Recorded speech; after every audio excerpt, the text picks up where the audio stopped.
BMG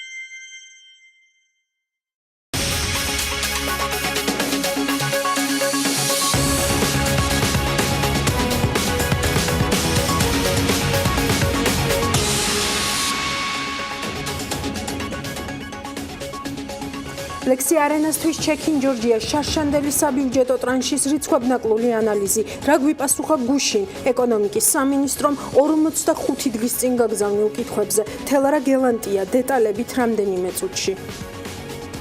ისევ ეროვნული ბანკის რეგულაციები და კერძო სექტორის მოლოდინები. ელენე გოგბერაშვილის მიერ შეგროვილი ბიზნესის ხმა და სტუმარი ვალერი ხანიშვილი სტუდიაში. სადაზღვევო სექტორის მიმართვა ფინანსთა მინისტრს და პასუხი, რომელიც იგვიანებს თამუნა დემეტრაშვილის სიუჟეტში სულ ცოტა ხანში. თქვენ უყურებთ ანალიტიკას TV პირველზე და გვისმენთ ჩვენი პარტნიორი რადიოების თბილისისა და ჰერეთის პირდაპირ ეთერში.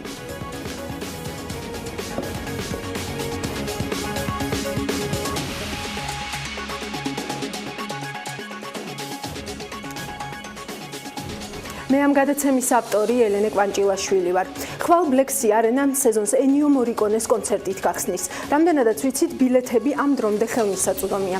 გვინდოდა სეზონის გახსნას ანალიტიკაში თემატურად გამოხმაურებოდით და თქვენთვის შეგვეჯამებინა თუ რა ეფექტი იქონია ეკონომიკაზე ბლექსი არენასთვის შარშან ჩექინ ჯორჯიას ფარგლებში გამოყოფილმა 12 მილიონმა ლარმა. როცა თელარა გელანტიამ ამ თემაზე მუშაობა დაიწყო, ცხადია ერთდროულად მიმართა წერილებით როგორც ბლექსი არენას, ისე ეკონომიკის სამინისტროს. პასუხების მომზადებას იმაზე მეტი დრო დასჭირდა, ვიდრე ასეთ შემთხვევებში გათვალისწინებული 10 სამუშაო დღეა. 2 აპრილს გაგზავნილ წერილზე ჩვენმა ჟურნალისტმა პასუხები გუშინ მიიღო. ყველა კითხვაზე პასუხი ერთ გვერდზე დაეტია მთავარი რიცხვების გარეშე. რა ძალისხმევა გასწია ანალიტიკამ, რა შევძელით, რა ვერა და რას უნდა მივაწეროთ, რომ თვენახევრიანი დამუშავების შემდეგაც ჩექინ ჯორჯიას ეფექტიანობაზე პირველ რიგში პასუხისმგებელი მთავარი უწყება თიქეთ ჯისთან გვამისამართებს მეტი დეტალის მოსაპოვებლად. თელარა გამარჯობა. ფაქტია, სულ სხვანაირად ეფექტიანი შეიძლებოდა ყოფილიყო ენიო მორიკონეს კონცერტის ჩვენი მხრიდან აღნიშნა რიცხვების მიღება ტრადიციულად დიდ სირთულეებთან ომარ იყოს დაკავშირებული. დიახ, ელენე, სამწუხაროდ თამამად შეგვიძლია ვთქვათ 45 დღიანი ლოდინის შემდეგ, რომ ეკონომიკის და მდგრადი განვითარების სამინისტრომ ისე დახარჯა 2017 წელს 20 მილიონი ლარი ჩექინ ჯორჯიას ეგიდით კონცერტების ჩასატარებლად, რომ არც დაუთვლია რამდენი ბილეთი გაიყიდა თითოეულ კონცერტზე, რა წილი იყო უცხოელების ვინც დაესწრო კონცერტს, რომელი ქვეყნების მოქალაქეები იყვნენ ისინი და ასე შემდეგ. უფრო კონკრეტულად დიმიტრი ქუმციშვილის უწყების სტრატეგიული კომუნიკაციის დეპარტამენტის მიერ მომზადებულ პასუხებს მოგვიანებით გავაცნობთ მაყურებელს. იქამდე კი შევახსენოთ, რომ 2017 წელს ჩექინ ჯორჯიასთვის ტურიზმის ადმინისტრაციის ბიუჯეტში ჩადეს 20 მილიონი ლარი, საიდანაც 12 მილიონი უშუალოდ ბლექსი არენა ჯორჯიას გადაერიცხა 9 კონცერტის სხვადასხვა ღონისძიების ჩასატარებლად. მათ შორის ყველაზე მსხვილი იყო აეროსმითის კონცერტი, როგორც გვახსოვს, ასევე იყო ერისიონის, სუხიშვილების, ქეთიმელუას და სხვა კონცერტები. ჯამში 12 მილიონი დაჯდა ეს ყველაფერი. თავარი კითხვა აქ ალბათ ის არის, რა დაჯდა თითოეული კონცერტი და რა რაოდენობის ბილეთები გაიყიდა. დიახ, რა თქმა უნდა, ამის მოწერისთვისაც თავი არ შეიწუხა ეკონომიკის სამინისტრომ და 45 დღიანი ლოდინის შემდეგ სახელმწიფო შესყიდვების სააგენტოს ვებგვერდზე მიგვითითეს, როგორც ვიცით, აეროსმითის ჰონორარი 5 მილიონი დაჯდა, ჯამში კი 5 მილიონი ნახევარი დაჯდა მთლიანად კონცერტის ორგანიზება. ასევე ვიცით ისიც, რომ 350,000 ლარამდე დაუჯდა ბიუჯეტს ქეთიმელუას კონცერტი და ასე შემდეგ სხვები უფრო ნაკლები. მაგრამ ანალიზისთვის ჩვენ თვისობრივად განსხვავებული მონაცემები გვჭირდება. არამისი ცალკეული კომპონენტები, რაც ახლა შენ დაასახელე, არამედ სრული სურათი. ჩვენ ერთობლივ წარსულ გამოცდილებას თუ გავიხსენებთ სულ სხვა უწყებასთან, ამ შემთხვევაშიც აგრეგირებული მონაცემების მოლოდინი გვქონდა. ზუსტად გარდა ამისა, ეკონომიკის სამინისტროს შპს ბლექსი არენა ჯორჯიას ჩვენ 3 კითხვა მივწერეთ ჯემფესთან დაკავშირებითაც, კერძოდ გვაინტერესებდა კონკრეტულად რისთვის გადაერიცხა გასულ წელს 2 მილიონი ლარი ჯემფესტის ორგანიზატორს შპს ბლექსი არენის ბიუჯეტიდან, ასევე რატომ დაუმატეს გიორგი სიგუას დამატებით კიდევ 2 მილიონი 100,000 ლარი და რადგან სიგუა ირწმუნება, რომ მას ფულთან არანაირი შეხება არ ქონია, გვაინტერესებდა გადასახადის გადამხდელების ფულის მოძრაობის პროცესი. ეს 3 კითხვა სამინისტროში გაერთიანეს და შემდეგი პასუხი მოგწერეს. ფესტივალ ჯემფესტის ფარგლებში გაფორმდა 751,360 ევროს ღირებულების ხელშეკრულება შპს ბლექსი არენა ჯორჯიასა და სლოვენიურ კომპანიას შორის, რომელიც ითვალისწინებდა 10 მუსიკალური შემსრულებლის ჰონორარის დაფინანსებას ანაკლია განმუხურის საკურორტო ზონის ბულვარში, ფესტივალ ჯემფესტში მონაწილეობის მიღების მიზნით. სახელშეკრულებო თანხა სლოვენიურ კომპანიას გადაერიცხა. როგორც მოისმინეთ, დაახლოებით ეს თანხა, რაც დასახელდა ევროებში, არის 2 მილიონი ლარი და შესაბამისად ეკონომიკის სამინისტრომ ჩვენ არასრული პასუხი მოგვაწოდა. ფაქტია და არ ახსნა რატომ დაუმატეს გიორგი სიგუას დამატებით კიდევ 2,100,000 ლარი. აქვე შევახსენოთ ბარემ მაყურებელს, რომ ეს საქმე ამ დრომდე არის საგამოძიებო სამსახურის ხელში. დიახ და ბოლოს რითაც დავიწყეთ, გასაგებია რომ გაყიდული ბილეთების რაოდენობით არ იზომება პროექტ ჩექინ ჯორჯიას ეფექტიანობა, ამას არც ჩვენ ვაპირებდით, მაგრამ რადგან მთავრობა ამ პროექტის კი არა სხვა სამთავრობო პროექტების, ასე ვთქვათ, ეფექტიანობის ანალიზითაც არ იწუხებს დიდად თავს, თუნდაც კონცერტებზე გაყიდული ბილეთების რაოდენობის ცოდნა და მეთანხმები ასევე გარკვეულ ინფორმაციას მოგვაწვდიდა, ანუ ვინ იყიდა ბილეთები, რომელი ქვეყნიდან შეიძინეს და ასე შემდეგ. ამიტომ სამინისტროს შპს ბლექსი არენა ჯორჯიაში 2 კონკრეტული კითხვა გავგზავნეთ. შეგვიძლია მაყურებელს ახლა მოვასმენინოთ კითხვაც და პასუხიც.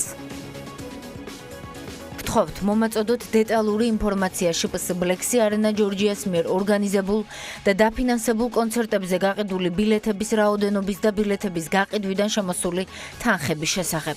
აღნიშნული ინფორმაციის მისაღებად გთხოვთ მიმართოთ ვებ-პორტალ TicketJ's, რომლის მეშვეობითაც ხდება ბლექსი არენა ჯორჯიას მიერ ორგანიზებულ ღონისძიებებზე ბილეთების გაყიდვა.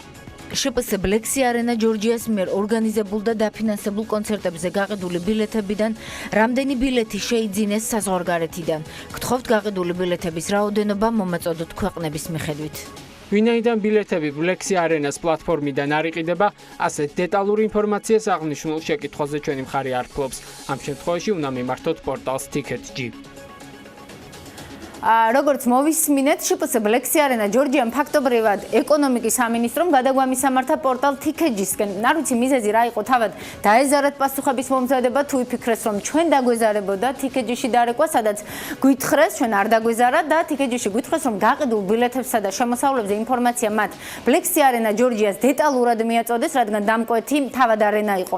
ამიტომ ინფორმაციის სხვაზე გაცემის უფლება არ აქვთ, ასე გვითხრეს TicketJ-ში. ნელენე თელარა გისმენ და მახსენდება კულტურის სამინისტროს როგორ აკრიტიკებდი არასრული ინფორმაციის მოწოდებისთვის, თუმცა სამართლიანობისთვის ისიც უნდა ვთქვათ ალბათ აქვე, რომ 2016 წლის ჩეკინ ჯორჯიაზე ბევრად ზუსტი სურათის ანალიზი შევძელით სწორედ კულტურის სამინისტროს მიერ მოწოდებული ბევრად უფრო დეტალური მონაცემების საფუძველზე. გეთანხმები ასე გამოვიდა, არა და კულტურის სამინისტროს რატომაც ვაკრიტიკებდით ჩეკინ ჯორჯიას კონტექსტში, ერთ-ერთი მიზეზი იყო ის, რომ ამ პროექტის ეკონომიკური ანალიზი არ დაუდიათ, ეფექტიანობა არავის გაუზომავს, მაგრამ როგორც ჩანს ეკონომიკის სამინისტრომ ისიც კი არ იცის, ან ჩვენ არ გვეუბნებიან და 2017 წელს ბლექსი არენაზე გამართულ კონცერტებზე რამდენი ბილეთი გაიყიდა, იყვნენ თუ არა უცხოელები, რომელი ქვეყნიდან და რამდენი. რაც იცის ისა, რაც ჩვენც ვიცით, რომ ჯამში 2017 წელს 20 მილიონი ლარი დაიხარჯა ჩეკინ ჯორჯიასთვის და წელსაც ამდენივე იხარჯება. თან თუ ადრე იმას მაინც ამბობდნენ, რომ მიზანი დამატებითი ტურისტების მოზიდვაა, წელს გვეუბნებიან, რომ ჩეკინ ჯორჯია ტურისტების მოსაზიდი პროექტი არაა. პროექტის მთავარი დატვირთვაა ჩამოსულ საერთაშორისო მოგზაურებს მრავალფეროვანი კულტურული ცხოვრება შევთავაზოთ, ამბობენ საქართველოს მთავრობაში. ამ ეგიდით პრომოუტერების და სხვადასხვა ფესტივალების სუბსიდირება უკვე დაწყებულია, როგორც ვიცით. დიდი მადლობა თელარა. ეს იყო თელარა გელანტია. ჩვენ ცხადია ვაგრძელებთ ამ თემაზე მუშაობას და იმედი გვაქვს, რომ მაინც შევძლებთ და გავაანალიზებთ იმ სურათს, რაც საბოლოო ჯამში ჩვენი ჯიბიდან გადახდილი თანხების საპირწონედ იკვეთება და ამის კიდევ უფრო მეტად ანგარიშვალდებულს გავხდით ხელისუფლებას საკუთარი მოსახლეობის წინაშე. ეკონომიკის მინისტრმა დიმიტრი ქუმსიშვილმა დღეს გაფართოებული შეხვედრა გამართა საერთაშორისო საფინანსო ინსტიტუტების, პარლამენტისა და მთავრობის წარმომადგენლებთან. შეხვედრის მიზანი იყო ცოტა ხნის წინ დაანონსებული საკრედიტო საგარანტიო ფონდის ამოქმედების მექანიზმებზე მსჯელობა, საერთაშორისო ფინანსური ინსტიტუტების ჩართულობა ამ რეფორმის განხორციელების პროცესში, როგორც ტექნიკურ ეკონომიკური კვლევების, ისე ფინანსური უზრუნველყოფის მიზნით და საერთაშორისო გამოცდილების გაზიარება. ჩვენი ჟურნალისტი სალომე მეცხვარიშვილი ესწრებოდა დილიდან შეხვედრას.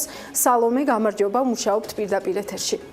მოგესალმებით ელენე, როგორი სახით ჩამოყალიბდება საგარანტიო ფონდი მთავრობას გადაწყვეტილი არ აქვს. ფონდი, რომელიც მცირე და საშუალო ბიზნესს ცეცხლის აღების დროს, თანაუზრუნველყოფის დროს უნდა დაეხმაროს, შესაძლოა ექსპორტის საკრედიტო სააგენტო შეუერთდეს, რომელიც საპარტნიორო ფონდის ბაზაზე უნდა შექმნილიყო. საქმე ისაა, რომ ამ ორი უწყების უფლება-მოვალეობები გარკვეულწილად ერთმანეთთან იკვეთება. ექსპორტის საკრედიტო სააგენტო ბიზნეს ექსპორტის რისკების დაზღვევასთან ერთად გარანტორად დადგომასაც თავაზობდა. აღნიშნულიდან გამომდინარე დღეს მთავრობამ მსჯელობს ცალკე უწყებად ჩამოაყალიბოს საგარანტიო ფონდი თუ გაზარდოს ექსპორტის საკრედიტო სააგენტოს ფუნქციები.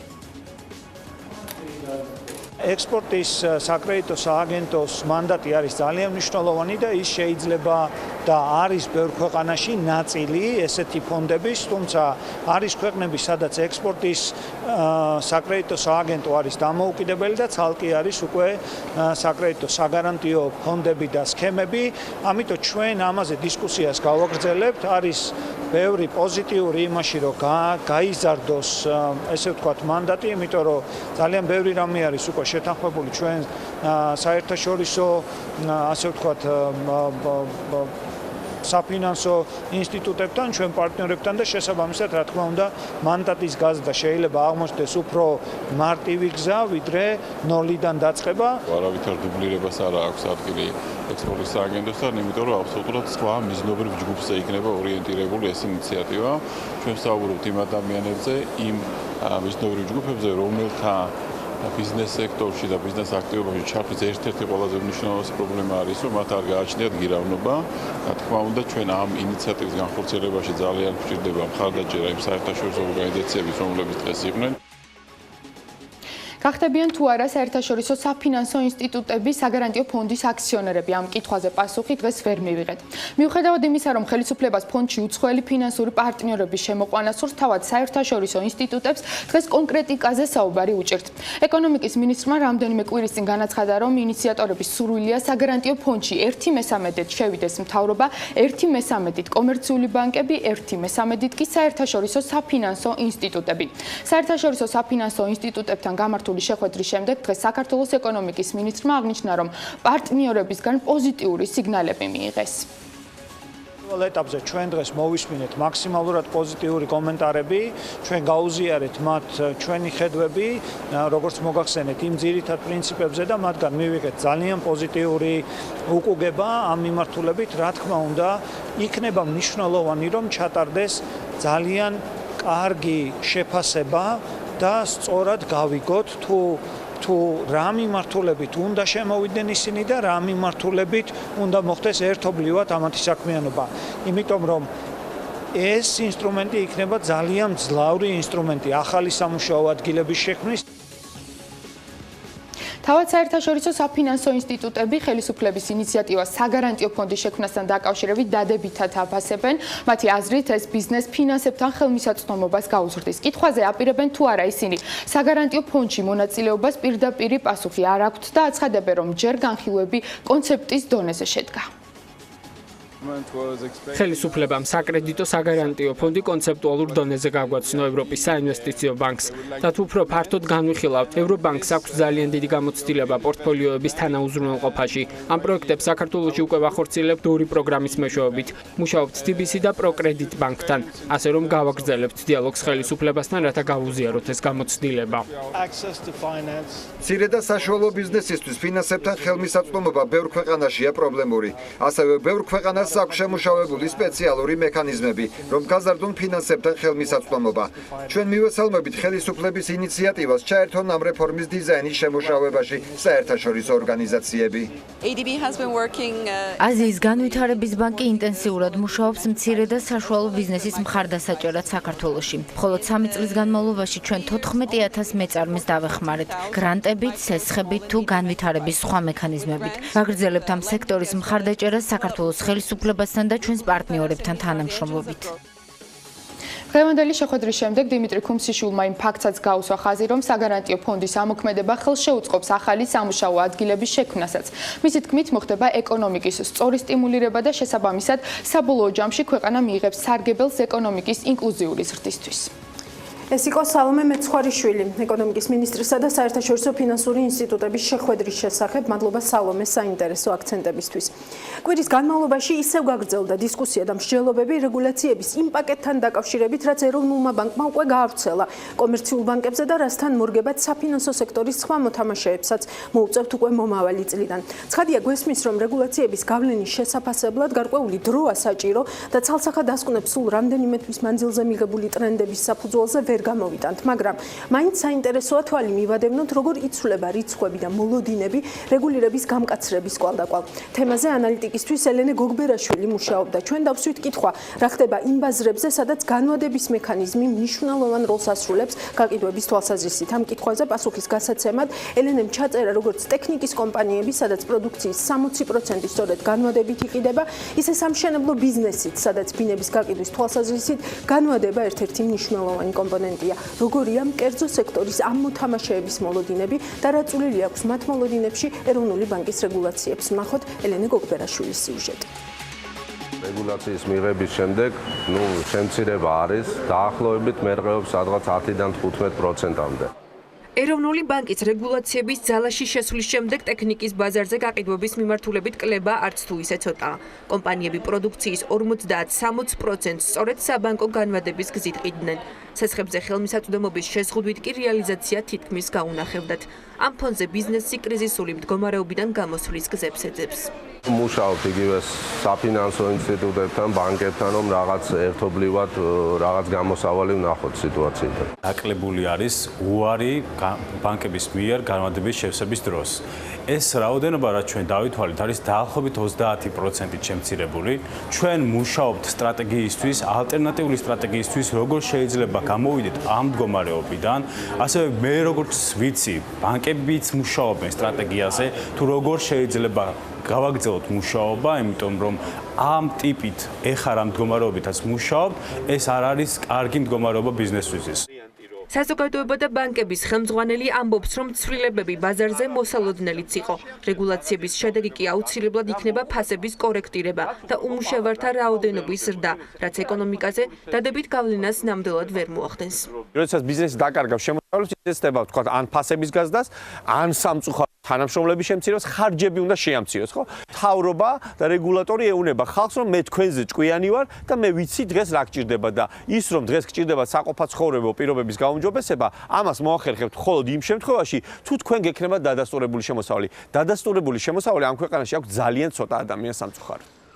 რითეილერების შემდეგ სების რეგულაციების გავლენის მოლოდინშია სამშენებლო სექტორიც. როგორც დეველოპერების ნაწილი ამბობს, რეგულაციები პროცესებს გააჯანსაღებს, თუმცა უძრავი ქონების ბაზარზე გაყიდვები შემცირდება. კიდევ ერთი შედეგი, რაც შეიძლება დადგეს, ფასების კორექტირება იქნება. იქონიებს ჩემი ვარაუდით, თავდაპირველად სანამ დაარეგულირდება მოთხოვნა მიწოდება, რაღაცნაირად ალბათ შეიძლება შემცირდეს ფასებიც. ამაში ხო მარტო ბინებზე არ არის საუბარი, აქ არის უამრავი კომერციული ფართები, იმიტომ რომ კომერციული ფართები მე რაც პრაქტიკა მაქვს, თქვათ, ძირითადად უფრო ბანკებთან ურთიერთობით რაღაცა ეგეთი პრინციპით იყიდება, რომელიც თქვათ, ხვედრითი წილი საკმაოდ დიდი არის ეგეთ მშენებლობებში. დეველოპერების ნაწილი ამბობს, რომ ცვლილებები ძირითადად დაბალი სეგმენტის უძრავი ქონების ბაზარს შეეხება. მსგავსი მოლოდინი აქვთ უძრავი ქონების სააგენტოებს. მე ვფიქრობ, რომ მეტად შეეხება დაბალი სეგმენტის უბნებში უძრავი ქონების ბაზარს. მცირე დოზით ალბათ დაადგამს საშუალო სეგმენტის უძრავ ქონებას, ხოლო რაც შეეხება მაღალი სეგმენტისა და განსაკუთრებით კი ისტორიულ ზონებში უძრავი ქონების ბაზარს არ ამგონია რომ აქ შეეხოს. ხები გარკვეულწილად და რეალიზაცია მცირედით ალბათ შემცირდება, იმიტომ რომ იყვნენ ადამიანები, რომლებიც ეს კატეგორიის ადამიანები იძენდნენ გარეუბნებს, ბინებს, იმიტომ რომ იქ დაბალი იყო ფასი.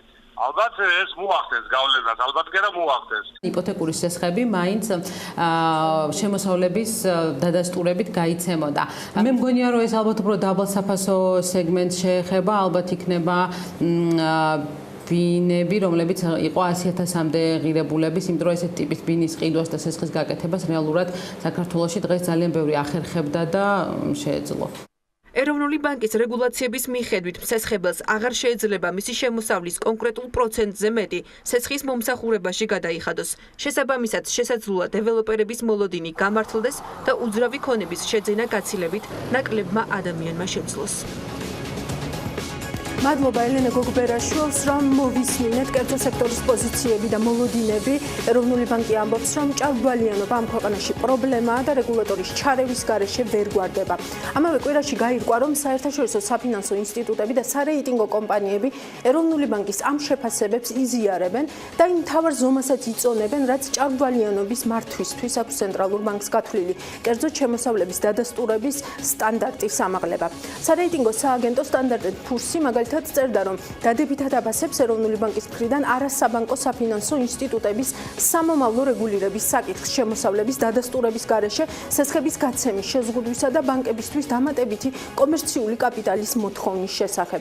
სააგენტო მიიჩნევს, რომ რეგულაციები შესაძლო რისკებს შეამცირებს, მომდევნო 4 წელში ქვეყნის შიგნით დაკრედიტება გაიზრდება და ბოლო წლების ტენდენციის მსგავსი იქნება.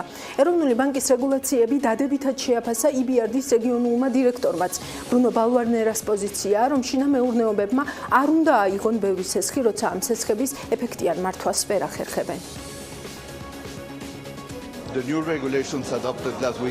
ახალი რეგულაციები, რომელიც ეროვნულმა ბანკმა შეიმუშავა ფინანს და სამინისტროს მხარდაჭერით ძალიან მნიშვნელოვანია. შედეგად ბანკების ვალდებულება კარგად გამოიკვლია სესხებლების ფინანსური შემოსავლები, რომლებიც არ არის გამჭვირვალე და სტაბილური. არ უნდა მიეცეთ შესაძლებლობა შინა მეურნეობებს აიღონ ძალიან დიდი სესხები, რომლებმაც არ იციან როგორ მართონ სესხები. სწორია, რომ საქართველოში არ არის ვადაგადაცილებული სესხები მაღალი, მაგრამ ჩვენ უნდა დავწმუნდეთ, რომ ეს რიცხვი არ გაიზარდოს და იყოს სტაბილური. ეროვნული ბანკის რეგულაციების ეფექტის ანალიზით ვაგრძელებთ ისევ გამოშვებას. ჩვენი სტუმარია ვალერი ხანიშვილი.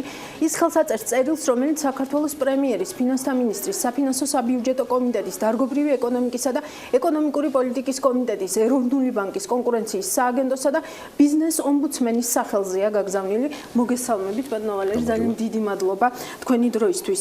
მე მინდა რომ აი ზუსტად ამოვიკითხო ერთ-ერთი ციტატა, რომელიც არის მოყვანილი არა წერთ ამ ხელს? ჩვენამდე მოვიდა. ეთანხმებით, იზიარებთ. ძალიან კარგი.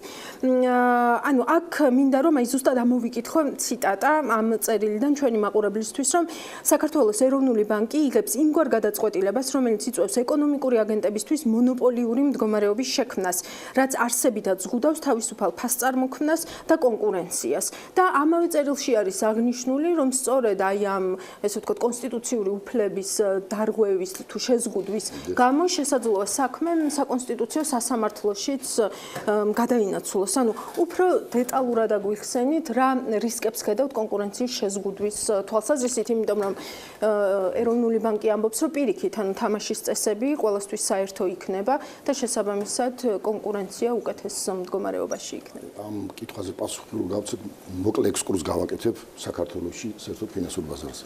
ჩვენ კარგად მოიხსენება 90-იან წლებში პრაქტიკულად ბანკები ვერ აფინანსებდნენ ვერც ბიზნესს, ვერც ფიზიკურ პირებს და ხდებოდა ესე სწორედ გამსესხებლები არ დავარქვენ მევახშებეს ცუდი ვიღაცა შემოტანილი ტერმინია გამსესხებლები ანუ ფიზიკური პირები ერთმანეთს ასესხებდნენ მე ამ თანხების დაბრუნებაზე ხდებოდა შავი გარჩევები რა ვიცი თითქმის სულ შედეგავდი მისული და პრაქტიკულად ეს ხელზე გასესხებულ თანხებზე მართლა არარეალური, არადეკვატური პროცენტები იყო 30% იყო იმ დროს სესხი მე კარგად მახსოვს იმ პერიოდს წარმოადგენდი და თანდათანობით დაპყრობრივად დაიწყო კონკურენცია, როდესაც მიკროსაფინანსო ორგანიზაციები გამოჩნდნენ, მათ კონკურენცია გაუწიეს კერძო გამსესხებლებს. და 20 და 30-დან პროცენტი ნელ-ნელა დაიწყო ამ პროცენტმა კონკურენციის შედეგად, იმ პერიოდში ბანკებსაც არ ქონდათ ფინანსური რესურსი და პრაქტიკულად ფიზიკურ პირებს წინ არ აძლევდნენ სესხებს. როდესაც მიკროსაფინანსოება პრაქტიკულად სეგმენტი ჩაანაცვლეს ის ფიზიკური პირები, გაჩნდა კონკურენცია ბანკებსა და მიკროსაფინანსო ორგანიზაციებს შორის, საპროცენტო განაკვეთი 2010 წელს თუ ავიღებ თუ იყო წლიური 60%, ამ წლიური 60%-დან ნელ-ნელა ამ კონკურენცია შექმნა შესაძლებელი და რეგულაცია მომეწონა მიკროსაფინანსო ორგანიზაციები დაუშვით მიკროსაფინანსოების ბაზრის გაზრდა და გამოჩნდა უკვე მრავალი მიკროსაფინანსო ორგანიზაცია. რის შედეგადაც ამ კონკურენციამ ბანკებსა და მიკროსაფინანსოებსა და კერძო სესხებებს შორის დაიწყო თანდათანობით პროცენტის შემცირება. პრაქტიკულად 2016 წელს მისული იყო მიკროსაფინანსო ორგანიზაციების საპროცენტო განაკვეთი 20-18%-ზე წლიურზე. იმ თითქმის იმ დონეზე, რაც ბანკებში. აი ეს პროცესი თანდათანობით პირიქით წავიდა, მე ვფიქრობ, რომ კარგი სწრაფებით ეროვნულმა ბანკმა და სახელმწიფო არასწორი რეგულაციები დაიწყო ლარიზაციის შემთხვევაში. იმ ლარიზაციის შემთხვევაშიც მაშინ ვფიქრობ, რომ გაუთვლელი იყო, არ იყო მომზადებული ლარიზაციისათვის ცვლილებები და მიკროსაფინანსო ორგანიზაციებს პრაქტიკულად ლარიზაციის პროცესში მიიყვანეს იმ დონემდე, რომ გასულიყვნენ ბაზრიდან. დაიწყო ბაზრიდან უმრავლესი მიკროსაფინანსო ორგანიზაციების გასვლა.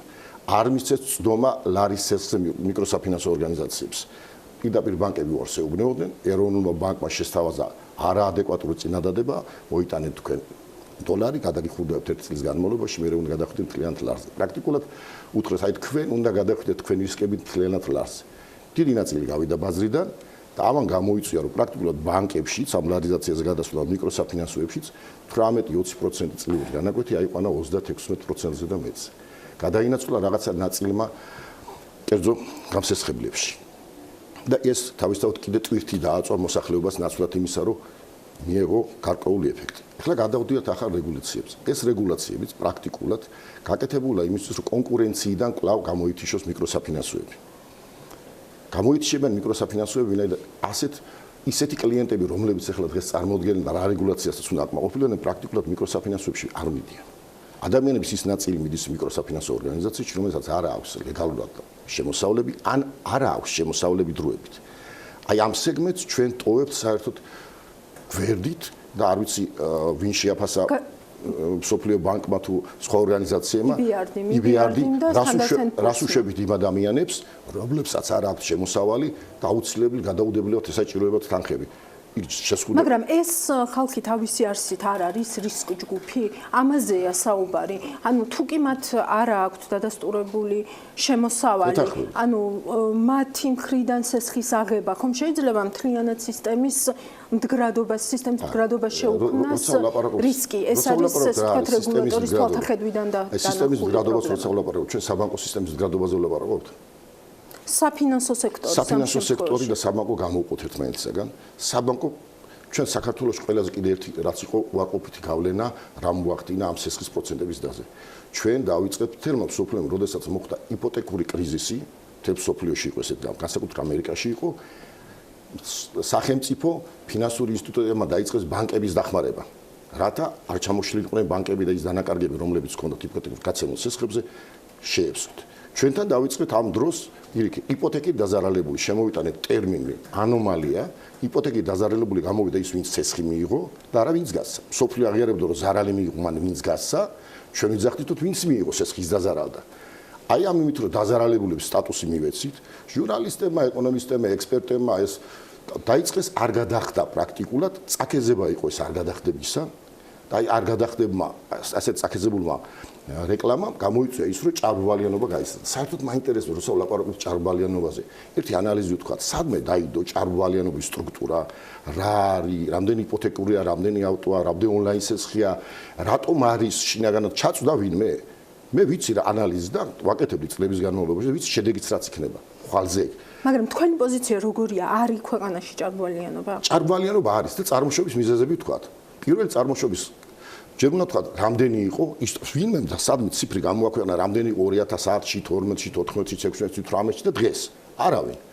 რა სტრუქტურა იყო? დავიცვათ, ჭარბვალიანობა არსებობდა, რა თქმა უნდა, განსაკუთრებით 2012 წლის მერე დაიწყო ჭარბვალიანობის მომატება, როდესაც მოსახლეობამ დაიწყო, რომ აი ჩვენ არასწორი ბატონი ბიძინა, რატომ უნდა გადაიხადოს ბატონმა ბიძინა, მან რომელიმე ბიზნესმა სხვისი დავალიანება. აი ამის იმედზე მათ პრაქტიკულად შეწყვიტეს გადახდები, უარ დაიწყეს გადახდები, აი ჩვენ მაინც დროთა განმავლობაში ამას ჩამოვაჭრიან, ესეთი მიწოდებებიც იყო, რომ იქნება ბანკება და იმან ჩამოვაჭრენ ესვალი, აპატიონ და ასე შემდეგ.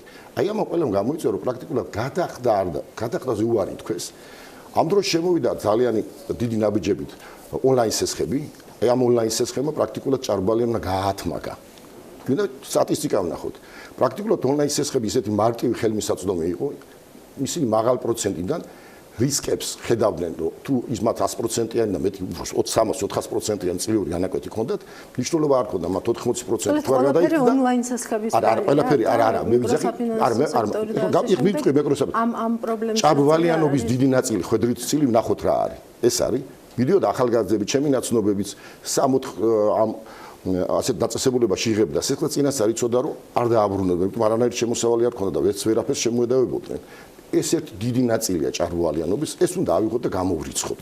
და ვთქვათ, ეს მანკიერი რაღაც მხარე გამოვრიცხოთ, ვიღაცა მაიღო და წინასწარ არ უნდა დაბრუნება. ახლა დაბრუნდეთ მიკროსაფინანსოებში. მიკროსაფინანსოებში ვინმე გააკეთა ანალიზი, რამდენია იპოთეკური სესხი ჭარბვალიანობის ხედავთ. მაშინ ეს შორს წაგვიყვანს ამ კითხვების დასმა, ყოველ შემთხვევაში რია როგორც ასეთი დოკუმენტი არც ჩვენ გვინახავს ჯერ იმედია რომ გამოჩნდება ეს დოკუმენტიც, იმიტომ რომ ეროვნული ბანკი ამბობს რომ გარკვეული გათვლები მას აქვს გაკეთებული და შეფასებები გაკეთებული აქვს ამასთან დაკავშირებით, მაგრამ მოდით გამოსავალი შევთავაზოთ. აი თქვენი აზრით რა უნდა ექნა ეროვნულ ბანკს? რადგან ეს რეგულაციები არ მოგწონთ, მაგრამ აღიარებთ რომ ეროვნული ბანკის ფუნქცია როგორც რეგულატორის ფუნქცია მნიშვნელოვანია, აი რა უნდა გაეკეთებინა ეროვნულ ბანკს? მას ამ რეგულაციები როგორც შეიძლება რეგულაციები შემოვიღოთ 5-ში ვთქვათ და 7-ში დავიწყოთ. უნდა ყოფილიყო დიალოგი არა მარტო ბანკების რაღაც წარმომადგენლებთან, რომელიც ყოველთვის თავს უქნევენ, არ შეწინააღმდეგებიან, არამედ უნდა ყოფილიყო მოსახლეობასა, ვინმე მკითხა, თუნდაც წეგამდე თქვენ სიუჟეტში რო იყო ვიღაცას, მაგალითად მაციური შეძენა უნდა. საფხულია და ის უნდა დაელოდოს, როდესაც მოაგროვებს სამთანხას და ზაფხულში გაუფუჭდეს პროდუქცია უფრო მეტ ზარალი მიიღოს, ვიდრე იმ სესხლით მიიღებ და ვინმე მოსახლეობას არ შეეგეთ, ვიღაცას ბინის შეძენა უნდა, ვიღაცას არა აქვს და სოფლის მეურნეობა ვთქვათ, იქ სადაც პრაქტიკულად მხოლოდ შემოდგომაზეა შემოსავლები, არ მივცეთ მათ სესხი. არ მომუშაოთ სოფლის მეურნეობა. ვინმე დათვალა რომ ადამიანს რომელსაც სასწრაფო გადაუდებელი ოპერაცია სჭირდება, ან შვილის სწავლის ფულია გადასახდელი, არ მივცეთ ფული. იმის გამო რომ რეგულაცია დააწესა. კარგია რეგულაცია, თავშად რაღაცა ნაწილში, მაგრამ უნდა ყოფილიყო მეორე მხრის გათვლებიც. ჩვენი ეკონომიკა, ჩვენი მდგომარეობა. როდესაც საკონსტიტუციო სასამართლო მე ვფიქრობ, აქ უნდა მიმართონ იმ ხალხმა, რომელიც სესხს ვერ მიიღებენ. მათ შეეზღუდათ მისი საკუთრების განკარგვის უფლება. მას თუ აქვს თუნდაც ერთი ბინა და იცის რომ მისი შვილს გადაუდებელი ოპერაცია სჭირდება და ამ დროს არავინ არ მისცემს სესხს, სად უფრო მეტი დანაშაულია მას მივცეთ სესხი და გადავარჩინოთ. მივცეთ სესხი და ზაფხულში სიცხეში არ გავატარებინო დრო, თუ ის ამ რეგულაციებით დაიჭიროს კრედიტ ოფიცერმა, იაროს ერთი კვირა და დაადასტუროს, რომ მას არ აქვს ესეთი შემოსავლები.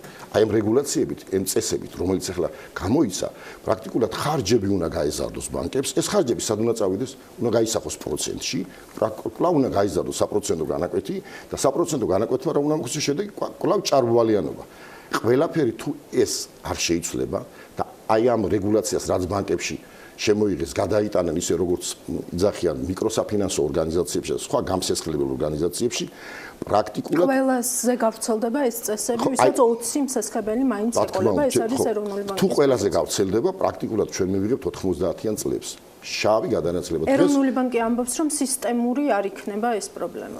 ეროვნული ბანკი საიდან ამბობს, ლარიზაციაზეც გითხრეს, რომ ეს არ იქნება, ჩვენ მივიღეთ ესეთ ეფექტურ შედეგს, შემცირდება პროცენტი ლარიზაცია. არც ერთი არ მოხდარა, ხო? ამიტომ ვინმე მაგო პასუხი ეს რომ მოხდა, რამე დადებითი ეკონომიკის ზრდის ტემპები გაიზარდა, ლარიზაცია აქტიური გახდა, ხო არ გამხდარა. ეხლაც ესე იქნება. მაშინ დავჯდეთ და მოვიდეს ეროვნული ბანკის წარმომადგენელი არგუმენტები გითხრას, შეხედოს თვალში იმ ადამიანებს, რომლებიც ხალხს ვერ მიიღებენ. კი ბატონო, შევთავაზოთ ეროვნულ ბანკს, ჩვენ ცხადია რომ მზად ამ ტიპის დებატი შედგეს. ორმხრივი უნდა იყოს. როგორ არის სალმხრივად, სამწუხაროდ ჟურნალისტიკამდე ექსპერტებმა და ბევრ ეკონომისტებმაც ბანკების ლანძვლით და ამ გამსესხებლების ლანძვლით იგროვებენ ქულებს. ეხლა სახელმწიფო ნამდვილად კეთილი განწყობით, რომ ამ იპოთეკარების გული მოიგოს, იღებს რეგულაციებს და სინამდვილეში მათ საწინააღმდეგოდ მიიღებს რეგულაციას. ყველა ეს რეგულაცია მათ გაუზდის სესხის პროცენტს, მათ გაუზდის ვალდებულებებს და მათ მიზეზზე გადაივლის. მადლობა, ძალიან დიდი მადლობა, რომ იყავით ჩვენი სტუმარი, ვალერი ხანიშვილი.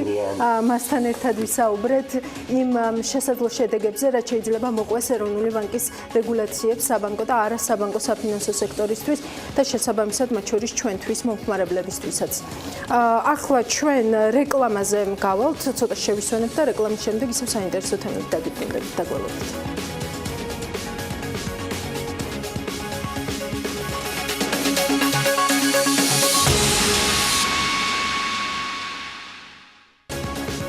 თქვენ უყურებთ ანალიტიკას, მე ელენე კვანჭილაშვილი ვარ. ახლა მინდა თქვენი ყურადღება შევაჩერო იმ კონფერენციაზე, რომელიც დღეს საქართველოს იურიდიული ფირმების ასოციაციისა და TBC ბანკის ერთობლივი ორგანიზებით გაიმართა. თემა საკმაოდ საინტერესოა, პატივის, ღირსებისა და საქმიანი რეპუტაციის შელახვა, სამართლებრივი ასპექტები და პრობლემები. ანალიტიკას იურიდიული განათლების მქონე გამოცდილი ჟურნალისტიც გავს და სწორედ ის მივავლინეთ დღეს ამ კონფერენციაზე. ელენე ჩომახიძე უნდა ჩამერთოს ახლა პირდაპირ ეთერში. ელენე, გამარჯობა. ელენე, ვფიქრობ ეს კონფერენცია შევადღემშვიდობის მივესალმები ჩვენს მაყურებლებს. ვფიქრობ, რომ ეს კონფერენცია განსაკუთრებით ყურადსაღებია იმ ფონზე, როდესაც სულ რამდენიმე დღის წინ გავხდით იმ პრეცედენტის მოწმე, რომ სასამართლოს გადაწყვეტილებით ასავალ-დასავალს დაევალა იმავე გვერდზე და იმავე შრიფტით უარი ეთქვა იმ ცილისწამებლურ განცხადებებზე, რასაც სასამართლოს ამ გადაწყვეტილებამდე სისტემატურად ბეჭდავდა საკუთარ გამოცემაში TBC ბანკის წინააღმდეგ. რა ხდებოდა კონფერენციაზე გისმენთ? ელენე, მანამდე ვიდრე უშუალოდ იმ საქმესთან დაკავშირებით დავიწყებ საუბარს, რომელიც შენახსენე საუბრის დასაწყისში, მინდა მაყურებელსაც უთხრა და აღვნიშნო, რომ ძალიან მნიშვნელოვანი და საინტერესო ღონისძიებას ვესწრები 2 საათიდან და აღნიშნული კონფერენცია ახლაც მიმდინარეობს. ღონისძიებაზე წარმოდგენილი არიან იურიდიული ფირმების ასოციაცია, ისევე როგორც TBC ბანკი, ასევე ჟურნალისტური ეთიკის ქარტიის წარმომადგენლები, სასამართლოს მოსამართლეები და სხვა იურიდიული კორპუსის წარმომადგენლებიც. დისკუსია საკმაოდ აქტიურ რეჟიმში მიმდინარეობს, თუმცა მანამდე ვიდრე უშუალოდ აღნიშნული კონფერენციის შინაარსზე და თემაზე გადავინაცვლებდი, მე რასაკვირველია საუბარი დავიწყე იურიდიული დეპარტამენტის ხელმძღვანელთან, TBC ბანკის იურიდიული დეპარტამენტის ხელმძღვანელთან ეკატერინე ეგუტიასთან და მასთან მქონდა შეკითხვა, რასაკვირველია ასავალ-დასავალთან მიმართებით არსებულ სასამართლო დავაზე და სასამართლო გადაწყვეტილებაზე. მან რამდენიმე სიტყვით აღნიშნა ის თუ როგორ მიმდინარეობდა პროცესები 4 წლის განმავლობაში და რამდენად სამართლიანი გადაწყვეტილება მიიღო სასამართლომ. ასევე რასაკვირველია ისიც უნდა აღვნიშნო, რომ დღევანდელი ღონისძიება არ შეეხებოდა მხოლოდ მედია საშუალებების მიერ პატივის, ღირსებისა და საქმიანი რეპუტაციის შელახვის ფაქტებს, არამედ ზოგადად ეს ვრცელდებოდა იურიდიულ პირებსა და ფიზიკური პირების პასუხისმგებლობაზეც. თუმცა როგორც ეკატერინე ეგუტიამ აღნიშნა ჩვენთან საუბარში, რასაკვირველია იქიდან გამომდინარე, რომ მედია საშუალებების მხრიდან, ესე რომ ვთქვათ, დაფარვის ინფორმაციის გავრცელების არეალი გაცილებით ვრცელია. აქედან გამომდინარე ძირითადად აქცენტი მაინც გაკეთდა მედია საშუალებების პასუხისმგებლობაზე. TBC ბანკს და მამუკა ხაზარაძეს 4 წლიანი დავა ჰქონდა გაზეთ ასავალ-დასავალზე მისი ჟურნალისტების წინააღმდეგ, აქ საქმე ეხებოდა პატივის და ღირსების შელახვას, საქმიანი რეპუტაციის შელახვას. ცნობების უარყოფა აღასრულა ასავალ-დასავალმა, როგორც იცით, ჩვენი პრეცედენტი ჰქონდა და გამოაქვეყნა, რომ არ იყო სწორი ის მასალა, რაც გამოაქვეყნა მანამდე 2014 წლის გამოცემებში. ჩვენ მიგვაჩნია, რომ ესეთი სახის ცნობების უარყოფა უბრალოდ არ არის საკმარისი იმ ზიანის აღსადგენად, რაც მიადგა და თუნდაც კომპანიას, როდესაც მათ საქმიანი რეპუტაცია შეელახა და პატივი და ღირსება შეელახა. განსხვავებით საქართველოს საინტერესოა აშშ-ის კანონმდებლობის მიმოხილვა, ჩვენ დღეს ამასაც განვიხილავთ კონფერენციაზე, სადაც ძირითადი აქცენტი მოდის ზიანის დაკისრებაზე. დღევანდელ კონფერენციაზე ძალიან საინტერესოდ არის, ესე რომ ვთქვათ, გამახვილებული ყურადღება და მიმოხილული ძირითადი გამოწვევები, რომელიც პატივის, ღირსებისა და საქმიანი რეპუტაციის შელახვასთან დაკავშირებით ფიქსირდება საქართველოში, როგორც იურიდიული ფირმების ასოციაციის ხელმძღვანელმა ზვიად კორძაძემ აღნიშნა, ყველაზე დიდი გამოწვევა შეიძლება იყოს ზიანის ანაზღაურების ნაწილი, რომელიც საქართველოს სასამართლო პრაქტიკაში გვაქვს, როგორც იგი ამბობს, მისი პრაქტიკიდან გამომდინარე, ძირითადად ზიანის ანაზღაურებისთვის დაკისრებული თანხა სასამართლოს მიერ არ აჭარბებს 10,000 ლარს, არადა რეალურად საქართველოს სასამართლოები თუ იხელმძღვანელებენ საერთაშორისო პრაქტიკით, ეს გაცილებით უკეთესი იქნება თუნდაც აღნიშნული ფაქტების პრევენციის მიზნით. საქართველოს კანონმდებლობა პრინციპში სრულ თანხვედრაშია ევროპულ კანონმდებლობასთან დეფამაციის საქმეებში, უბრალოდ პატივის და ღირსების შელახვის საქმეებთან დაკავშირებულ кейსებში სასამართლო ევროსასამართლოს პრაქტიკასთანაც აბსოლუტურ თანხვედრაშია, მეტიც საქართველოს კანონმდებლობა გაცილებით უფრო მეტ თავისუფლებას ანიჭებს მედია საშუალებებს, ვიდრე სხვა ქვეყნების კანონმდებლობა, იმიქიდან გამომდინარე, რა პრაქტიკაც არის ECHR-ში, ანუ ადამიანის უფლებათა ევროპულ სასამართლოში. ფაქტია, რომ საქართველოში ეს პრობლემა დგას, იმიტომ რომ არის ამ თემაზე სასამართლო გადაწყვეტილებები, სასამართლო განხილვები. მე ვერ ვიტყვი, რომ ეს პრობლემა საქართველოში, ასე ვთქვათ, რაღაც განსაკუთრებულად დგას ყველა ქვეყანაში, მაგრამ ჩვენ ჯერ კიდე, ასე ვთქვათ, გარდამავალი დემოკრატიის ქვეყანა ვართ, ამიტომ ამ პირობებში ერთი მხრივ უნდა იყოს დაცული, რა თქმა უნდა, ბალანსი იმისა, რომ სიტყვის თავისუფლება არ შეიზღუდოს, მაგრამ ძალიან მნიშვნელოვანია ის, რომ ასე ვთქვათ, მედიამ გამოიყენოს პასუხისმგებლიანი ჟურნალისტიკის პრინციპი. და ბოლოს ჟურნალისტური ეთიკის ქარტია და მათი აღნიშნული ქარტიის წარმომადგენლების პოზიცია აღნიშნულ თემასთან დაკავშირებით, როგორც ქარტიის წარმომადგენლები აღნიშნავენ, ერთი მხრივ ძალიან მნიშვნელოვანია, რომ მკაფიოდ იყოს გამიჯნული ერთმანეთისგან გამოხატვის თავისუფლება და პატივის ღირსებისა და საქმიანი რეპუტაციის შემლახველი ქმედებები და ასე ვთქვათ, კვალიფიკაცია ამ მიმართულებით სასამართლოს მხრიდან და მეორე მხრივ სასამართლომ გამოიჩინოს ძალიან დიდი ყურადღება, რადგან მედიასთან მიმართებით არსებული სასამართლო დავები ძალიან სენსიტიურია და სასამართლო იყოს მაქსიმალურად სამართლიანი, როდესაც გადაწყვეტილების მიღებაზე მიდგება ჯერი მედია საშუალებების პასუხისმგებლობასთან დაკავშირებით. აუცილებელია ერთმანეთისგან გამიჯნოთ სიზუსტის დარღვევა და პატივისა და ღირსების შელახვა, იმიტომ რომ ერთი არის ეთიკის ნაწილი და მეორე არის სამართლებრივი პასუხისმგებლობის ნაწილი. ქვეყანაში მოქმედებს კანონმდებლობა და თუ კი ვინმე შეელახა პატივი და ღირსება, მას შეუძლია მიმართოს სასამართლოს და სამოქალაქო წესით ვიდავოს, ხოლო თუ ეს არის უბრალოდ ეთიკური დარღვევა, რაღაც არაზუსტი ინფორმაციის გავრცელება, ამისთვის არსებობს თვითრეგულირების ორგანო, მათ შორის საქართველოს ჟურნალისტური ეთიკის ქარტია, რომელიც განიხილავს ყველა ჟურნალისტის წინააღმდეგ შემოსულ განცხადებებს. პრინციპული პოზიცია, რომ არც ერთ შემთხვევაში მედიის პასუხისმგებლობის საკითხი არასწორი ინფორმაციის გავრცელების შემთხვევაში არ უნდა იყოს რაიმე სახით მაინც კრიმინალიზირებული ან სახელმწიფო დევნის საგანი. კერძო სარჩელი, კერძო პირის მიმართით, რა თქმა უნდა, შეიძლება ნებისმიერ პირს, მათ შორის მედიასაც დაეკისოს გარკვეული პასუხისმგებლობა, მაგრამ უფრო მეტი სიფრთხილით უნდა იყოს ამასთან დაკავშირებით. ჩვენ არ გვაქვს ძალიან ბევრი მაგალითი, როდესაც არ ვსაუბრობ სახელმწიფოს მხრიდან, არამედ კერძო პირის მიმართვის საფუძველზე სასამართლომ დაადგინა მედიის პასუხისმგებლობა. ამის პრაქტიკა არ გვაქვს. როგორც დასაწყისში აღვნიშნე, კონფერენცია, რომელიც პატივის ღირსებისა და საქმიანი რეპუტაციის შელახვის თემაზე მიმდინარეობს რედისონ ლუივერიაში, ახლაც მიმდინარეობს დისკუსია აღნიშნულ თემაზე სხვადასხვა წრეების წარმომადგენლების მიერ, ასევე როგორც დღევანდელი კონფერენციის ორგანიზატორებმა განაცხადეს, ძირითადი მიზანი შეკრებისა გახლავთ ცნობიერების ამაღლება საზოგადოებაში და ასევე იმ გამოწვევებზე საუბარი, რომელიც თუნდაც სასამართლო პრაქტიკის მიმართულებით არსებობს საქართველოში. ეს იყო ელენე ჩომახიძე, ის ესწრება დღეს TBC ბანკისა და საქართველოს იურიდიული ფირმების ასოციაციის ერთობლივ კონფერენციას პატივის ღირსებისა და საქმიანი რეპუტაციის შელახვის შესახებ. მადლობა ელენეს პროფესიონალური მიმოხილვისთვის. დღეს ამით უნდა დავასრულოთ. საღამოს ხვდებით ერთმანეთს 22 საათსა და 45 წუთზე ბიზნეს ლანჩი, საინტერესო სტუმრები და ისევ ყველაფერი, რასაც გავლენა აქვს ბიზნეს გარემოზე. საღამოთ.